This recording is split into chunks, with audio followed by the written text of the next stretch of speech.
We gotta go, we got no time. So this is calculator. Long past you.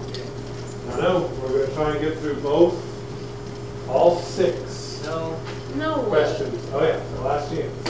Where's Last chance. Alright, so number 1, let be the region bounded by the graphs of y equals sine pi of x and y equals x cubed minus 4x. As shown in the figure above, find the area R. Anti. From 0 to 1. 0 to 2. Oh, I thought there was what's bottom. There's what? Doesn't matter. Doesn't matter? Nope, top minus bottom. Oh, no, I'm wrong. You're right. Any questions? Sine minus. What? I'm confused. Okay, part B. Wait, what? Oh, I think you're right. no, you're right. We talked about this before. It says find the area. That means everything's got to be positive. Okay? So these are the ones that Ben hates. So we're going to go from 0 to 1, like Langsing said. The sine of pi x. Okay? And then we are going to go from 0 to 1 of x cubed minus 4x. And since that area is below the x-axis, it's going to come out to be negative. And we're talking about area, so we're going to just make it positive. And then we are going to do the integral from 1 to 2 of the top one, which is sine of pi x, minus the bottom one, which is x cubed minus 4x. And that answer is going to come out to be what? Negative, and we'll make it positive. Okay? So the key word there is find the area. There's some above and there's some below. Okay? But it's a calculator problem. So you do this on the calculator. Tell us what you got. You two gals do this on the calculator. Tell us what you got. And you do this on the calculator. Tell us what you got. Casey, you need to keep eating those potato chips. I will. Okay, you did a great job. I don't have my calculator. Okay. I need that. I got it. You did Lansing. Oh, yeah. I really need to find that number. I've got 0.6366. negative. Say again. 0.6366. And did you do this one? 0.6366. Lansing, you got what? Negative 1.7. 1.75. I got negative. Yeah, it is negative. Remember we talked about since we want area, it has to be Okay, positive. So 1.75 what? I need another decimal. That's it. Okay, okay. And Tyson, you got the hardest one. Somebody help him, quick! He goes for clean that real fast. That's what I Okay. tried. Those are things Me.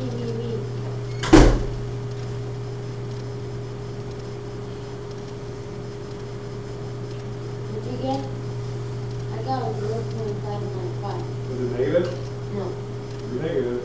Below the x-axis. You put the x cubed minus 4. Oh, I forgot. It did, yeah, because we got to subtract the whole thing. Okay, negative. Second, I got negative. 1. Oh, that's positive.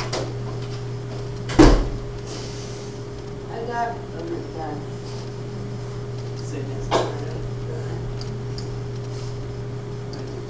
How did I get 1.6? Okay, so going from 1 to 2 of the top one, which is sine of pi x. What's the problem? You're the problem. Minus, parentheses, x cubed Oh. minus 4x. And you get 1.6. Parentheses, that's for the state. and that is then dx. 1.613. All right. Whatever. Then add them all up. No time to think about it, Tyson. Again, check it. Add them all up. That's your answer for today. Questions? Good. All right. Next one. What's the first one? No. it says we're going to take the line.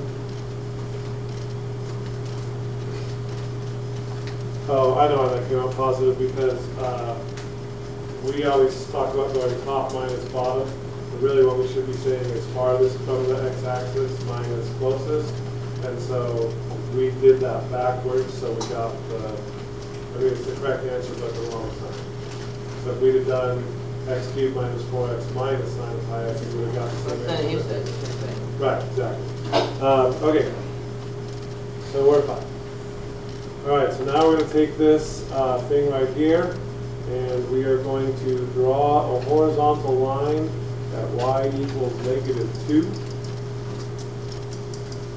which splits the region into two parts. Write but do not evaluate an integral expression for the area of part R that is below this horizontal line. So for that thing right there. Okay? So integral from, how do we know what the endpoints are going to be? Intersection. Intersect. Okay, so we're going to use the calculator to solve that. That's intersecting the second line. So I'm going to graph x cubed minus 4x. And I'm going to graph y equals -2. And I'm going to see where they cross. So I'm going to go second, calc 5. And enter, enter, enter. And so our first intersection point is x equals 0.539. So that's this down here. And then the second intersection point, second calc 5, enter, enter. I need to move it over there. Is 1.675. You guys good with that? Okay. Top line. And then right. So the top is negative, nope, the top is just -2. Y equals -2. Minus the bottom, which is x cubed minus 4x dx. So that's what it would be. Okay? You want to solve it? Nope, it says write, but do not evaluate. Okay, we good with that? All right, next one. Now it says the region is going to be the base of a solid. These are the ones that you guys kind of freak out about. This time they're squares. So this is the squares coming out of the board. Okay? So you have to figure out the formula for that cross section. So what's the formula for the area of a square? Area, just kidding, x squared. S squared. It's just going to be the side squared. Okay? So if I have this graph, and I have a sine function on top, and I've got another thingy on the bottom, and I'm going to put squares on here that are coming out at you. Okay? How would you figure out the length of the side of each one of those squares?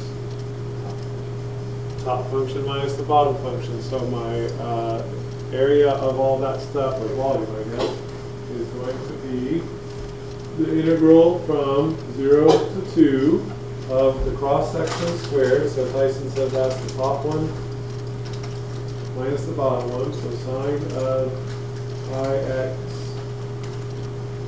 minus x cubed minus 4x. So you then we square have the whole to take thing? that whole thing and square it. Yeah. Okay? All right? What do we get? So you type in the calculator, right? And don't forget to write down the integral that you used to solve the problem.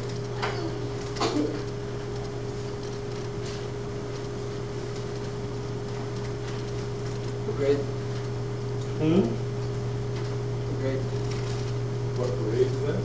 Who's grade? Oh, there's a whole group of people that grade it, and we have a huge group, and we sit at tables, and the way it goes is somebody will grade the problem and put a score on it, and then they give it to somebody else, and they don't see the score that was put on it, and they do it again. I don't know if it's 2 people or 3 people, but then another person does it again, and if all the scores agree, then they calculus scores, that you give it to those people, and then they decide, you know, if they have these hardcore tests. Well, the student used this, so clearly they, you know, don't make a decision. Okay, so I don't know if the answer to that is here. Who signs up for this? Huh? How do everyone do Yeah, I get emails sometimes that I can go to my training and do that during the summer. that? You pay for it? I'm not sure I get paid for it, yeah. Jump on it? If I did it, it'd be a great thing to do for teaching class because I would really learn more about, you know, how they're scored and so I know how to. Okay, 9.97. All right, D. This could be a dragon problem. We want to see a dragon. You should have been here last night. We drew a dragon. How can we Record it. What? Yeah, I know, sorry. The region R models the surface of a small pond. So this is a small pond. At all points in R, so everywhere in the pond, at a distance x from the y-axis, the depth of the water is given by h of x equals 3 minus x. Find the volume of the water in the pond. Anybody got anything there? height is the weight? What's that? Can How- you square that? How do you find the volume of a solid? Right, area of the base times the height, right? So I guess all I could hope to try to do with this is take your answer from A. We figured out the area for A. What was that? 3.999. 3.999? Is that what those added all up to? Yeah. Okay. So that's the base, the area of the base.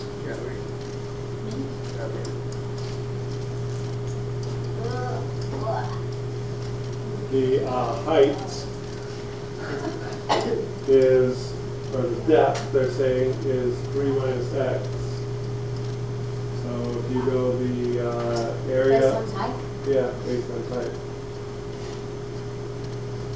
How do you know that's base? This, because the surface of the pond, that's the base of the thing. Look at this way? Yeah, so you look at like this spot right there, and you could like go fishing in it and stuff like that. It's gonna give us an answer with an X in there, yeah. And so probably there's something more that you can do with that, but at least you would maybe get something. So All right. you didn't find volume? Okay, we have no time in this week. We're done with that. What do you need to know? Multiply those two together and What's hope, X? hope you get the point. No, no. Don't know? No, How do you? no, moving on. Okay, next one. These are too hard. Okay, concert tickets went on sale at noon and were sold out within 9 hours. The number of people waiting in line to purchase tickets at time T is modeled by a twice differentiable function L for 0 T to 9. Values of L at various times T are shown in the table above. Use the data to estimate in the table to estimate the rate at which the number of people waiting in line was changing at 5:30 p.m., which is when T equals 5.5. Okay? So we did this yesterday, didn't we? Yeah, Right? We had a, 10, 5, 10. so don't you want to find the rate in between there? So you want to go from 3, 4. 4, 4, comma 126 to 7. well, we're going to have to go, if we want 5.5, we could graph these points, yeah. So 0, 1,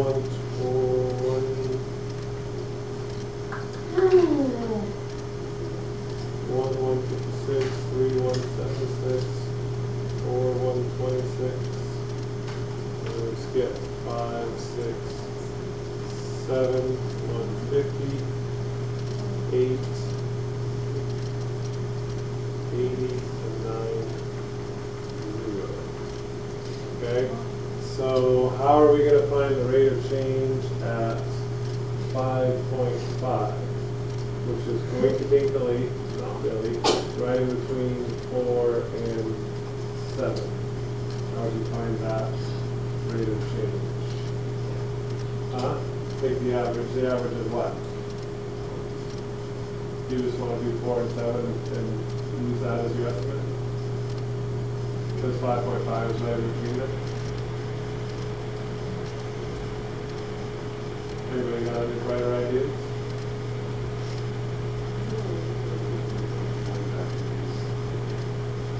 Right, but we don't actually know. So like if they asked us what the average rate of change was at 4, you could do from 3 to 4 and from 4 to 7 and take the average of those because there's one on either side, but we don't know the value at 5.5. So yeah, I think the best we can do is just take the average from 4 to 7 and call it good. So 4, there was 126 people in line, and at 7, there was 150 people waiting in line. So what's the slope in between those 2 points? 24 over 3, so about 8. Okay.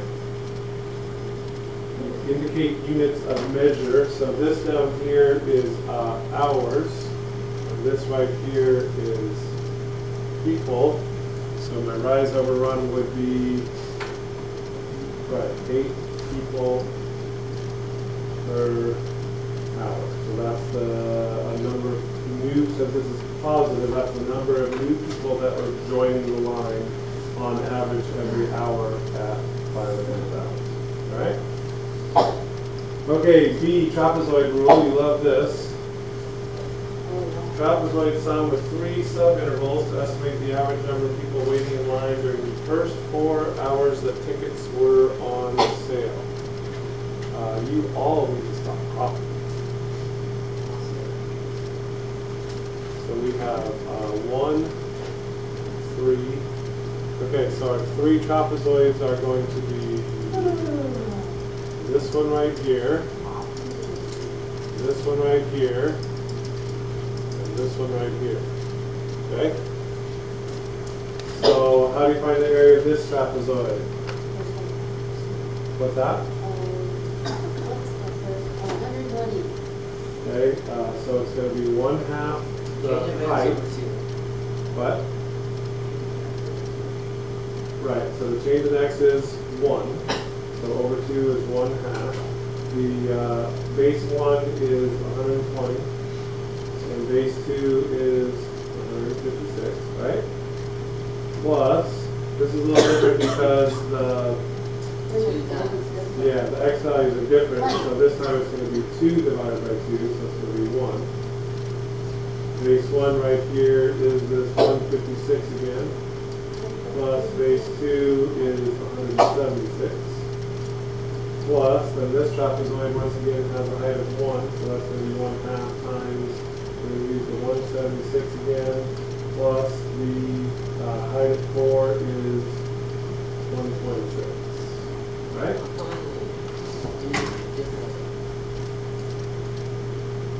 Different heights, different numbers here. Got it? Okay. Let me see anything. So Basically, the equation sucks. for this one it does, yeah, because the intervals are uneven.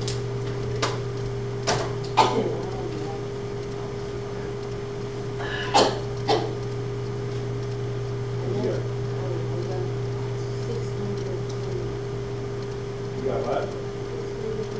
Anybody else have to work or we can everything? I'm okay with everything. Yeah, I made a mistake. 276, 2, that's 3, 32, and that's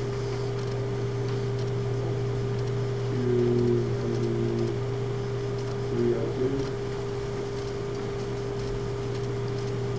So 1, 38, plus 332, plus 151 is 289 and 332. What'd you get? 621. Okay, that's not your answer. That's our estimate of the total number of people that were in line in the first 4 hours. But if they want the average number of people waiting in line, what do you do? divided by 4.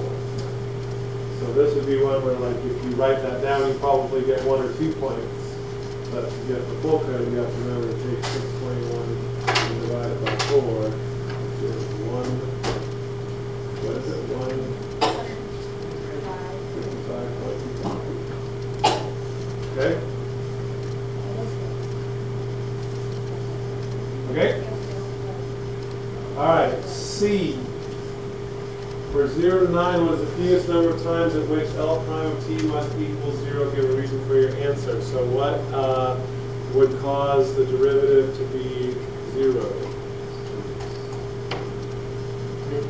Right, yeah, exactly, have a turning point. So if we connected these dots like this, then there has to be one there, there has to be one there, and there has to be one there, right?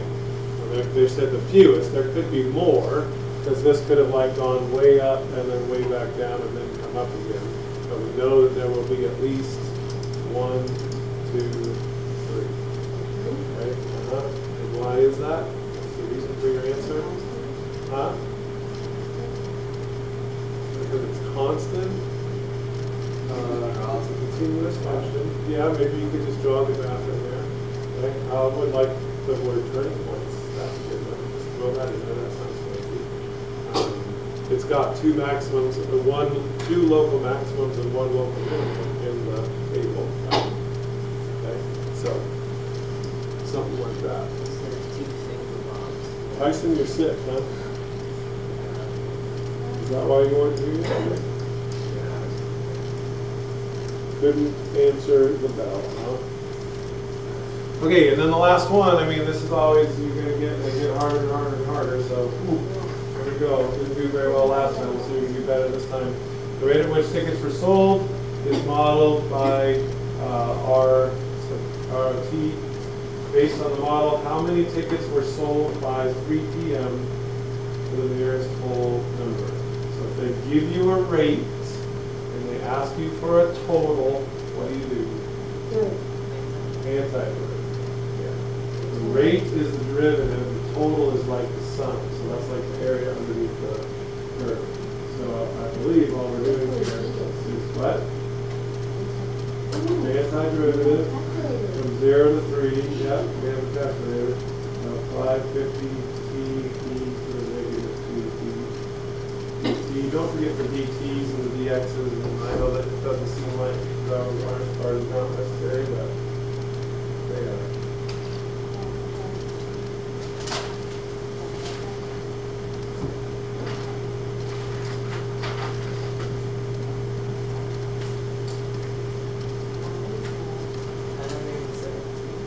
How many? How do you have a point something? You have a point of tickets. It says round to the nearest whole. Oh, 973. So you really want to write that. So yeah. When you find your answer, keep telling you do it. Sure. Well, how does that make sense? Okay, hold on. What is it? It's a little bit thin. Why are you decreasing more? In the first 3 hours. Is that what we just did? Yeah. We'll add up the numbers. Well, 120 to 156 to 176. But 973. Oh, that's 5 minutes. Do you want to look at the graph? Because maybe the graph goes above those or something. Well, so like at 2 p.m. there's supposed to be a mad rush. Right. Okay. All right.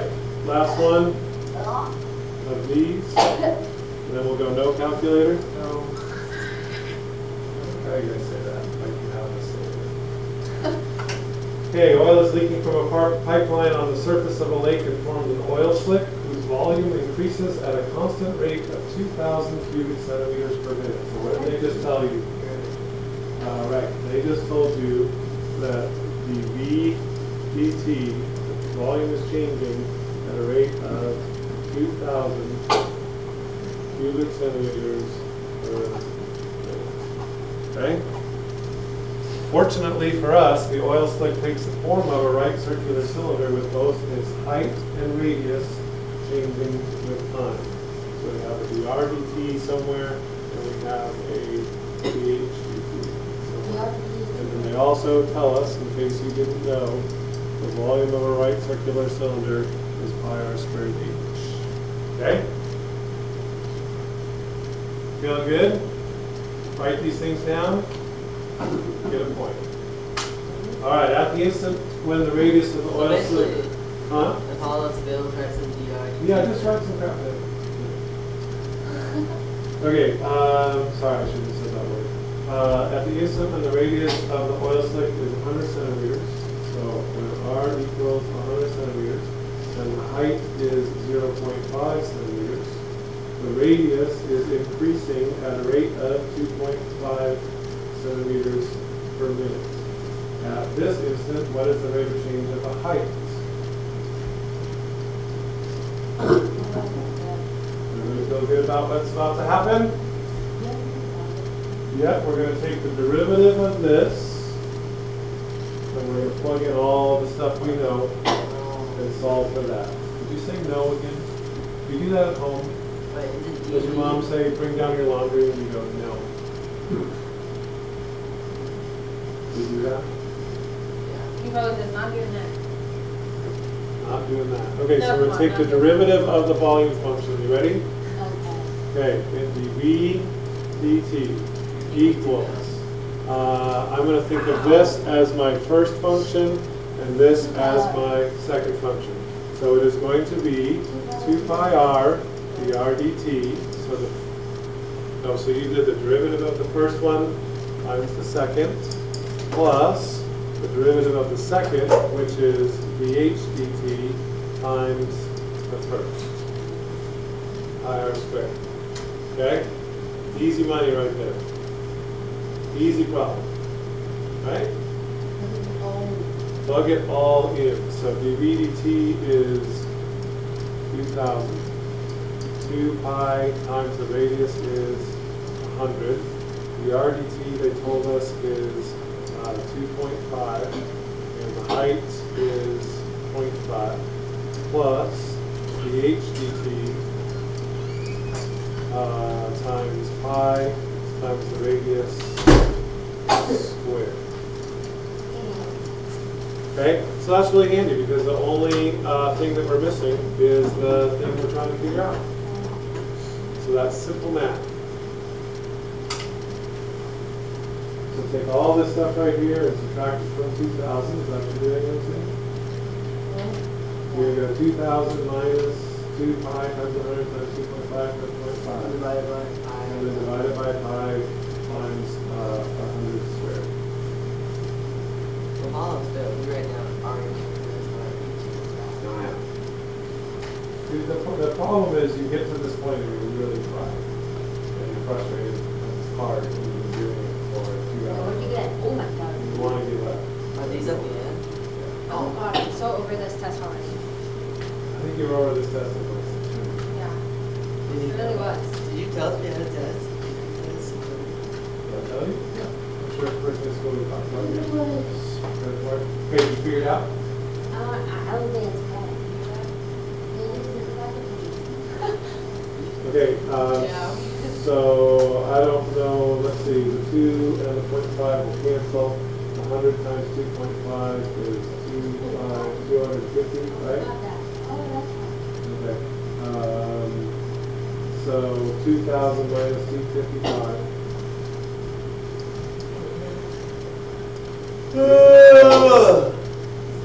Minus 255. And then we want to divide that by pi times 100 squared. And this has to be in parentheses.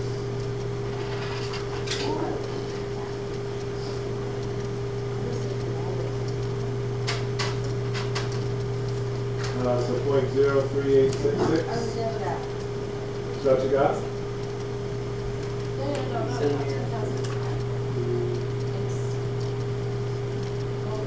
What? 0.03866 centimeters per minute, right?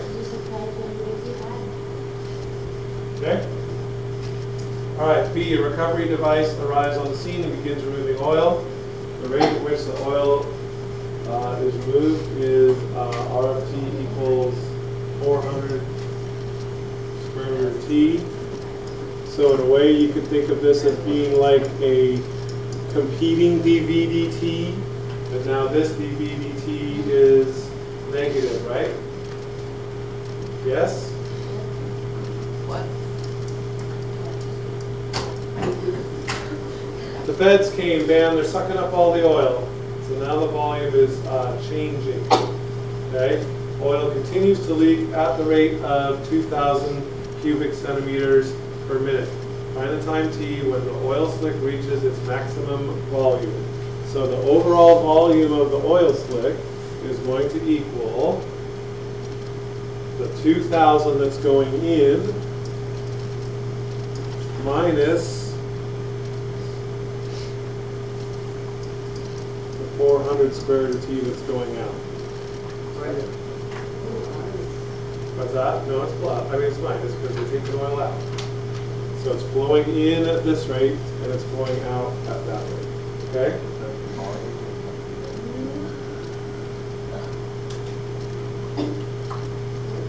I think that's volume because if you just kind of think about it, if you plug in 0 for T, then when they started there was 2,000 things of oil, right? And then after 1 minute, they will have sucked up 400 cubic centimeters of oil, right? So then there will be, oh, but it's got to be 2,000 P, huh? Yeah, you're right. I guess you could just do 2,000. Yeah. After 1 minute, Right, yeah, you yeah. for that, and minus. Right, yeah, that makes sense. Because at 0, there should be no oil there, right? Right. So if you put in 0, there's no oil. And then after 1 minute, 2,000 has flowed in, 400 has left, so you have 1,600 left. Yeah, that makes sense. But they said it just appeared, so I don't know. Right, I was wondering if they ever said how long it would show up. And they did not.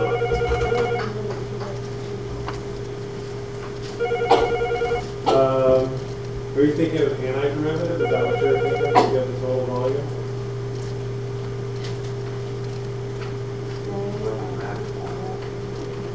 I'll probably get 2 of these.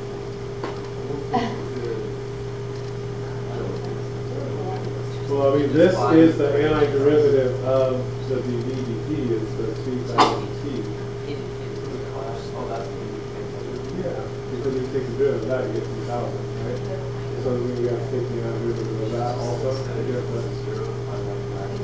Well, then to find the maximum, you would take the volume of it, take the derivative of it, and then set it equal to 0. So wouldn't we be back at this place anyway, without T there? So we just set that equal to 0 and solve for T. But you know what I'm saying? Yeah.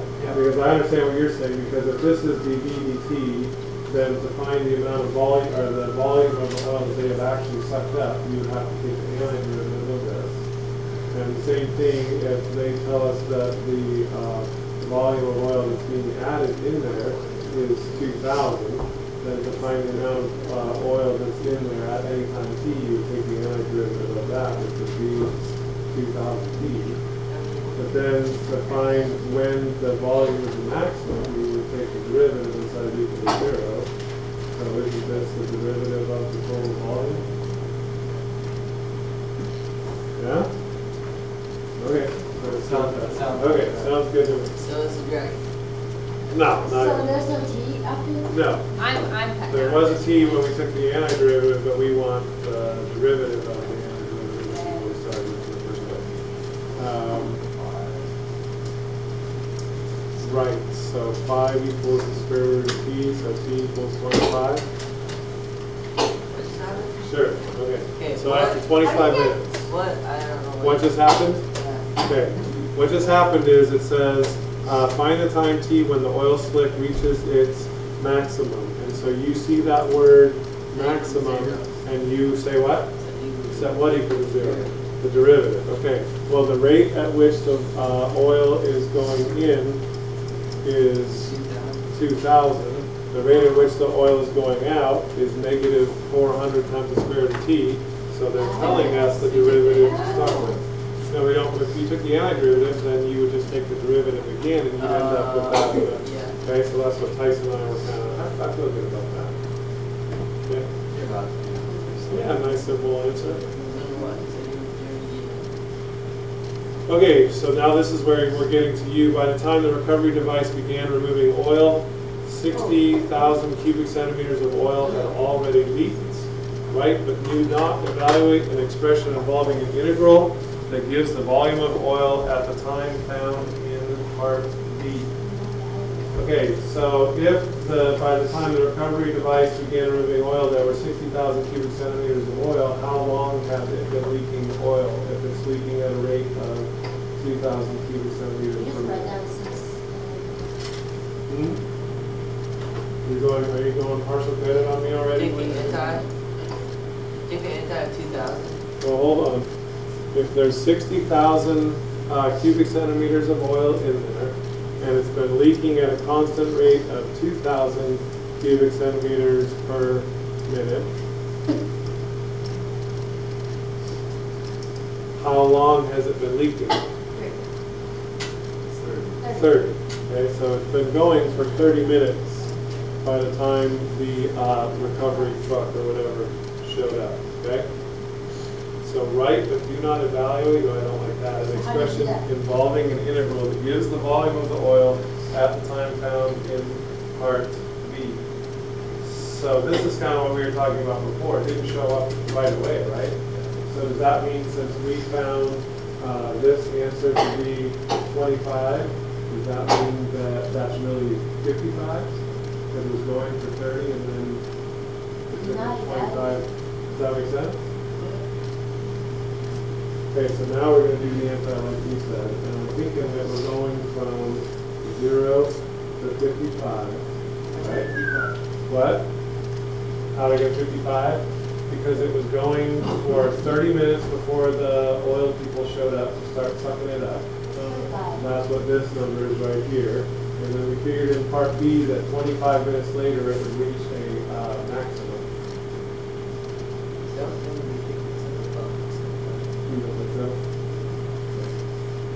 Remember all the fire blast. Yeah, fire crazy. Nathan, are you kidding me? You need to watch it. Okay, so what are we taking the antiderivative of? 2,000 minus. 2,000 minus that thing? What was it? 400 root 2? What's that? We use that at the beginning to find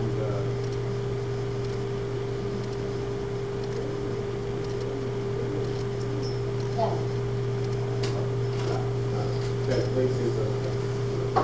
Alright, how much longer do we get to play? We're out. 10:40? We still have a long time. Okay, still. We were out 7 minutes ago. Someone did yesterday, he's in third grade. He's in third grade, so they gave him practice stuff like this, from like the last testing or whatever. Right. And like one of the questions gave just a bunch of balloons with random numbers in it. And the question was, you have to get 6 of them to equal 30. Okay. What, like, mathematical? Like what's the probability of choosing? No. He had to get, there's just random numbers in balloons. And you had to get 6 of them to equal 30. Like just random numbers scrambled everywhere. So you feel like that just wasn't a very good test. Well, how is that? It didn't even have that mathematical. Pick them up. I did random 6 numbers, so you're just sitting there like, trying to find the right combination. Right. So just I guess it's right. Like 6 I don't know. All right, here we go. No calculator this time. Particle moves along the x-axis on its velocity times t from 0 to 6 is given by differential function v, is shown above. So it's 0 at 0, 3, and 5. And we graph does in fact have horizontal tangents at t equals 1 and t equals 4. The areas of the region bounded by the t-axis and the graph would be 0 to 3, 3 to 5, and 5 to 6 are 8, 3, and 2 respectively. At time t equals 0, the particle is at x equals negative 2. Okay. For 0 to 6, find both the time and the position of the particle where the particle is the farthest to the left. You're not going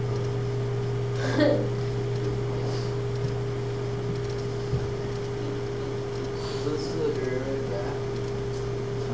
It's the velocity graph, so that means it's the derivative of position. So if we want the position of the particle when it's farthest to the left, Position is at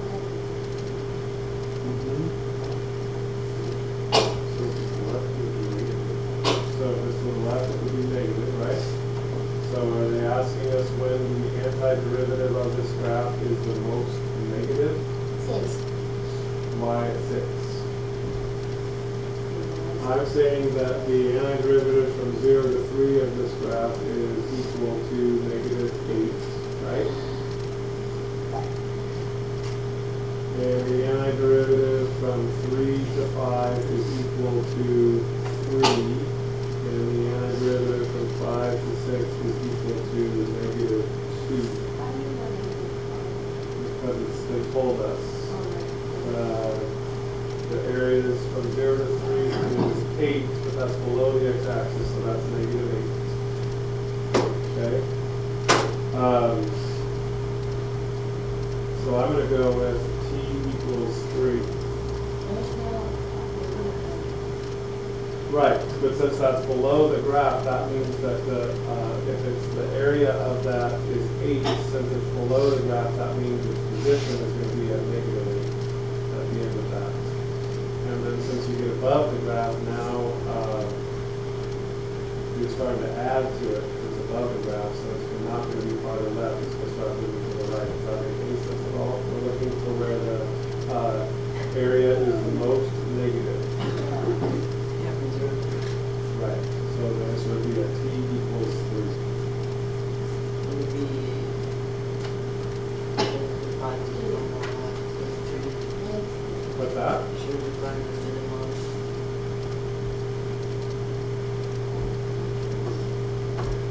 From 0 to 3. Okay, so this is the graph of the velocity, right? And we're asked about something about the position. So if I make a position time graph instead, so this is still t, but now this is position. Where is the particle at t equals 0? Negative 2. So it's down here, right? Does that make sense? T equals 0, it's at negative 2. Okay, where is the particle at t equals 3? 3. No. How far has it moved from 0 to 3 and in which direction? How far? Yes. So from 0 to 3, since that area is 8, that means it has moved 8 in the negative direction. 3, 4, 5, 6, 7, 8.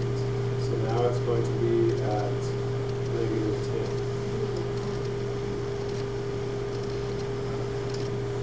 Does that make sense?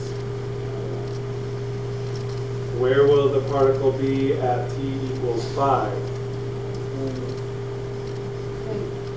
No, it will have moved 3 in the positive direction. So here it was at negative 2. Here it's at negative 10. If it moves 3 in the positive direction, 1, 2, 3, now it's at negative 7. Okay? And then where will it be at t equals 6? Up 2 from there, so it'll be at negative. Oh, what is wrong with my graph? Let's go Oh, I didn't go down 8 from there, I went down 8 total. So 2, 3, 4, 5, 6, 7, 8, 9, 10, sorry.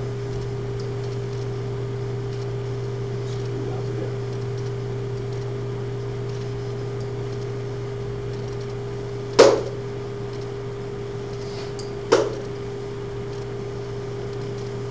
Which means that -7 is down there.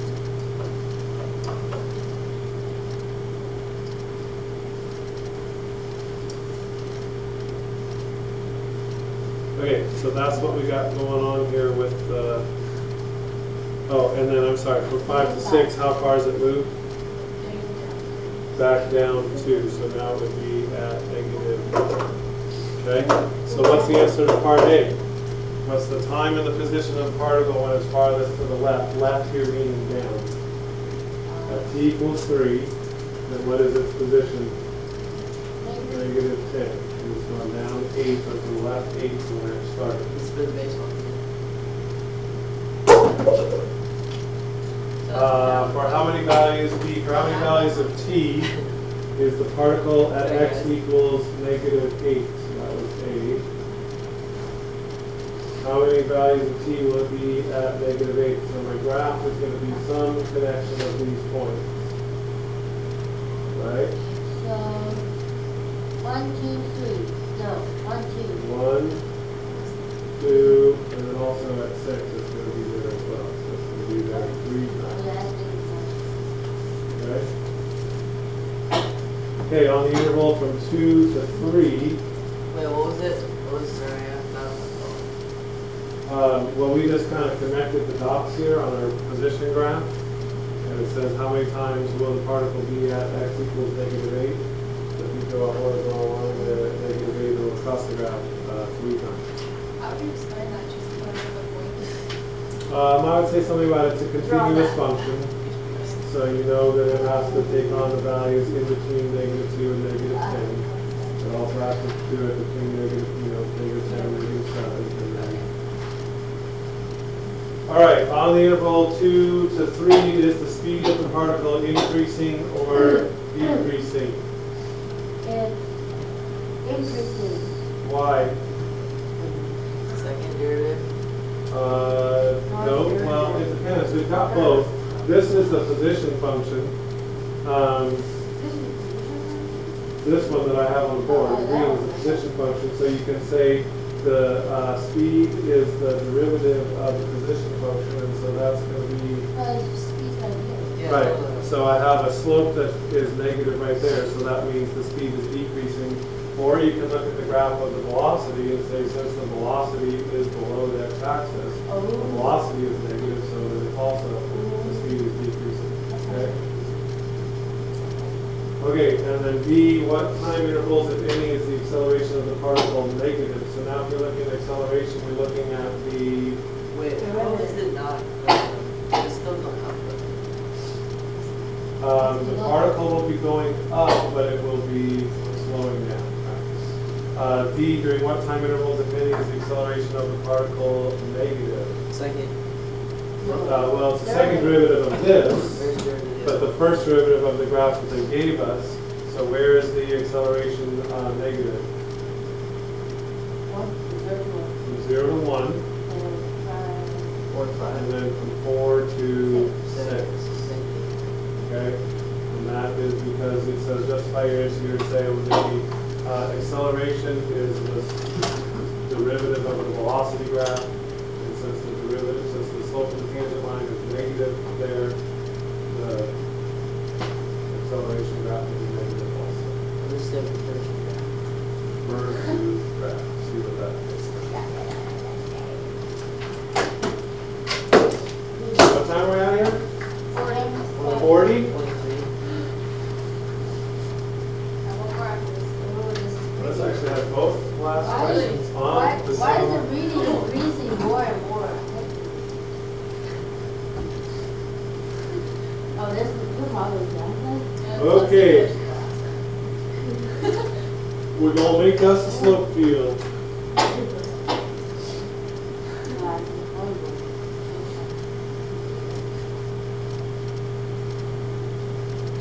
So what they have here is some dots. One dot. It's what's that called? I do not know. What do you call it?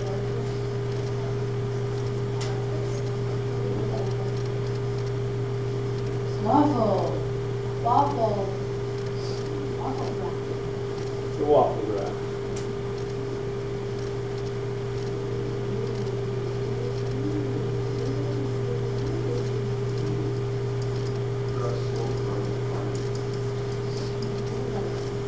Straight up and down.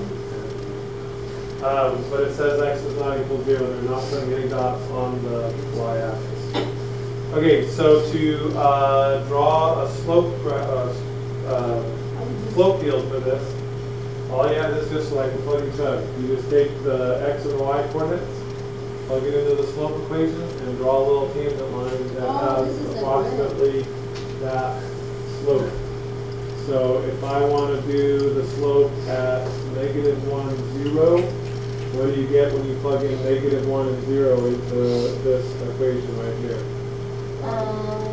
You get 1 on the bottom, because -1 squared is 1. 0. And you get, -1 on top, so that would have a slope of -1.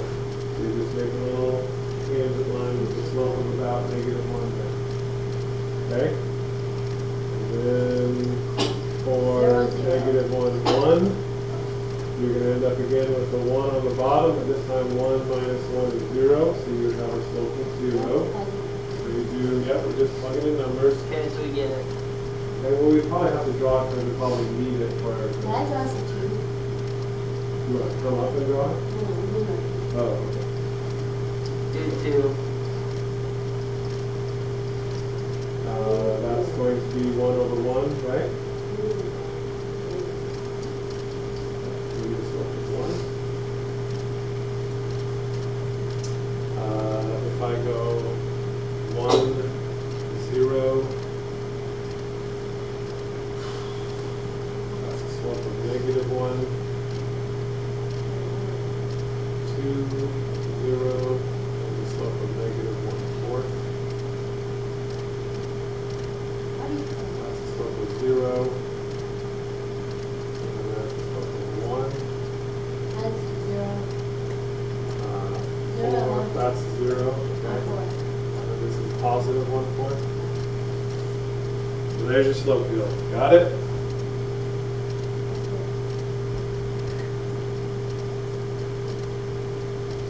Okay, B, find the particular solution y equals f of x to the differential equation of the initial condition f of 2 equals 0. Right. What do you do? Antiderivative. So we're going to have to separate our variables here. So this is going to be dy over y minus 1, and this is going to be dx over x squared. The antiderivative. What's the antiderivative of dy over y minus 1? You. You! Not me, you! Ellen. ln. Natural log of Y y minus 1. The antiderivative of this, think of it as x to the -2. Right? Add 1, you get x to the -1 over -1 plus C. c. No. Yes! So then I still have the 22. natural log of y minus 1. This is going to be -1 over x plus c. Right? E both sides. Ellen of 0 is 1. ln of 0 is undefined. So that gives me y minus 1 equals e to the -1 over x times e to the c, which we all know is just c, Why is it times? because you add exponents when the base is the same. So this is going to be y equals c e to the -1 over x plus 1. And then what do I do? Plug in Leave it. 2 Leave it. times 0. Drop drag it.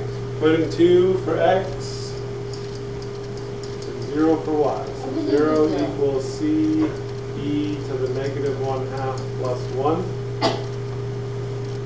Okay, what's eating me? I have no idea. So I'm going to subtract 1 from both sides. No, we're going to leave the answer with an e in it. So basically you're dividing both sides by e to the negative 1/2, right? Which is the same as multiplying both sides by e to the 1/2. Because you add the exponents and you get 0, so those cancel. So c equals negative e to the 1/2. And you're just going to leave it like that because it's a non-calculated thing. So your final answer is, but you can combine those, can't you? Oh my, Well, I'm going to plug this in for c right there. oh, Because I just solved it for c, that was the whole point of doing that. So my final answer, well not final answer yet, so I get y equals, c was negative e to the 1/2, right? yeah, Times e to the, is it negative 1 over x? I think, Plus 1, like that? yeah. You know, back there going, what planet is this? So you can add those exponents. I don't know if they would require you to do that or not. Well, I just add, oh, don't add. we'll just leave it like that. Okay, for the particular solution, y equals f of x described in part b, find the limit as x approaches infinity. All right, so we got to think a little bit. If you plug in infinity to here, 1 over, well, first of all, we need to kind of think about rewriting this as like that. Does that make sense? Yeah? Okay. So if I plug infinity into here, 1 over infinity is like 0. E to the 0 is 1. So my limit as x approaches infinity would be f of x. Would be, this is going to basically be 1, right? So negative e to the 1/2 plus 1. Great. So, right. Great. No dragons. Draw no dragons. Okay. 9 minutes. Can we do it? I mean, we're really pushing, obviously, because you're supposed to have an hour and a half of this, and we're doing it in less than an hour. But it's our last chance. Our last chance to torture you. Okay, let f be the function given by f of x equals the natural log of x over x.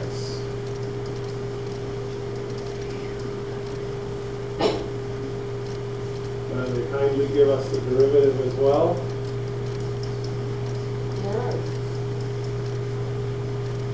Right, equation for the tangent line of the graph at x equals b squared. So for a tangent line, we need 2 things, point and slope. We have half the point right here, right? How do we get the rest of it? Plug it into which one? No. You know, the other, the y-coordinate of the points. We're just going to plug it into the function, right? So what is the natural log of e squared? The natural log of e's cancel. So it would be 2. 2 is e squared. The natural log of e squared, this is base e. So this question is asking you, e to the what power equals e squared? The answer is 2. So we also have to plug in e squared for the wait, x. is that the one row we have the 2 in front of that one?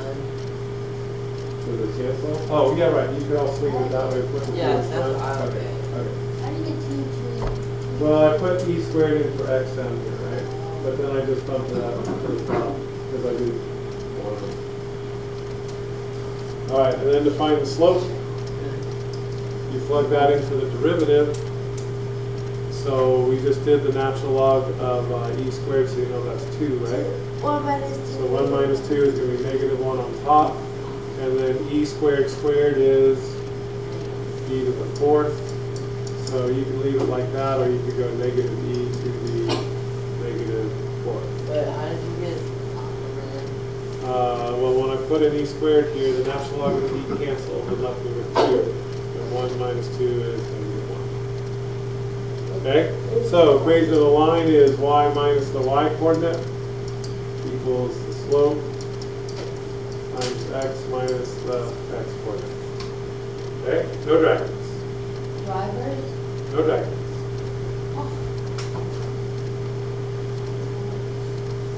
Okay, B, find the x coordinate of the critical point of x. Determine whether this is the relative minimum, relative maximum, or neither. So critical points happen where? What's that? When the derivative is 0. So I'm going to take the derivative that they kindly gave us. And set it equal to 0. How do I set a fraction equal to 0? Top 1. So 1 minus natural log of x equals 0. So 1 equals natural log of x. So I e both sides. Those cancel. So x equals e. Okay? So that is my x coordinate of the critical point. Determine whether it's relative minimum, relative maximum, or neither. So I need to pick a number and plug it into the original function. Can't plug in 0 because I can't do the natural log of 0. I can't divide by 0. Put 1. So any idea if 1 minus the natural log of 1 over 1 is positive or negative? Do you know what's the natural log of 1? You can't use it. What's the natural log of 1? E to the what power equals 1? You can do it. 0. Anything to the 0 power is 1. So this would be 0. So that's 1 over 1, which is positive. So it's positive over there where 0 is, negative there. So that means it's increasing, decreasing. So that means it is a maximum. Wait, what is E again? 2.71 something, something, something. Okay? All right, the graph of the function f has exactly 1 point of inflection. Find the x coordinate of this point. Points of inflection are your second derivative. So yes, low, d high. What's the derivative of the natural log of x? 1 over x. Okay, so low d high is going to be x squared minus 1 over x minus high d low over the square of my square. Okay? How do I find the point of inflection? That equal to 0. So I'm going to do a little bit of algebra here to make it easier. This x cancels one of those. So you get negative x minus 2x. These negatives will cancel. So plus 2x natural log of x. I don't care about the bottom. Take the top and set it equal to 0. Negative 3x plus 2x ln of x equals 0. Well, we're going to factor because it's equal to 0. So what can I factor out? Factor out an x. So negative 3 plus 2 natural log of x equals 0. Okay, so you would be inclined to think, there should be a 2 there. You should be inclined to think, could be inclined to think that x equals 0 is one of the points of inflection. But if you look at the original function, it says for x is greater than 0. This is undefined right here. I can't put 0 on the bottom. So I'm going to take negative 3 plus 2 ln of x and set it equal to 0. 0. So I add 3 to both sides. Divide by 2. Natural log of x equals 3 halves. E both sides. X equals e to the 3 halves. Okay? Whew, that was fun. Find the limit as x approaches 0 from the positive side of f of x. time? You guys know? Zero. What? Zero. Do you have any idea what the natural log of x graph looks like? But if you put zeros in the bottom. You guys know? No. No? It looks like this. So that graph, as x approaches 0 from the positive side, is going to approach negative infinity. So I'm thinking about the original function, natural log of x over x. So this limit right here, as x approaches 0 from the positive side, is going to be negative infinity. This one right here is going to be right, but you can't be 0, so just think about that it's getting like One. really, really, really, really, really, really, really, really, really small because we're approaching 0, right? So if I go negative infinity divided by a really small number, then I get a negative, really big, even bigger number. So I'm going to go with negative infinity. I don't know. Made that last part up. Now that we're done with math,